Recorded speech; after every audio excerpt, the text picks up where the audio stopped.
आज ना माझी चांगलीच फजिती होता राहिली. कशी तर सांगतेच तुम्हाला.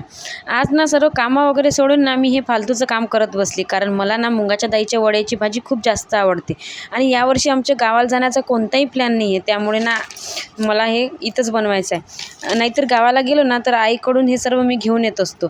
पण यावर्षी आम्हाला गावाला जायचं नाही आहे, त्यामुळे मला हे बनवायचं होतं. तसं पण आपल्या इकडे गुढीपाडवा झाल्यावर उन्हाळी वहिवाट करणं चालू होत असतं आणि त्यात सर्वात आधी जर करायचं असलं ना ते वड्यापासूनच सुरुवात होते, बरोबर ना? चला असो. काना खूप जास्त त्रास देत होता, त्यामुळे ना मी साईडच्या मुलींना थोडीशी हेल्प करण्यासाठी बोलावलं होतं. तर त्या लगेच आल्या आणि माझी हेल्प केली.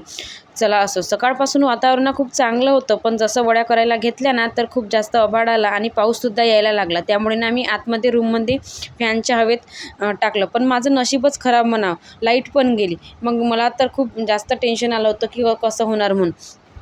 पण दुपारच्या वेळात ऊन आली, त्यानंतर ना मग उन्हामध्ये टाकल्या तर माझी फजिती ना होता राहिली. नाहीतर सगळं काही बेकार झालं असतं आणि सगळं काही वाया गेलं असतं. तर असा गेला आजचा दिवस.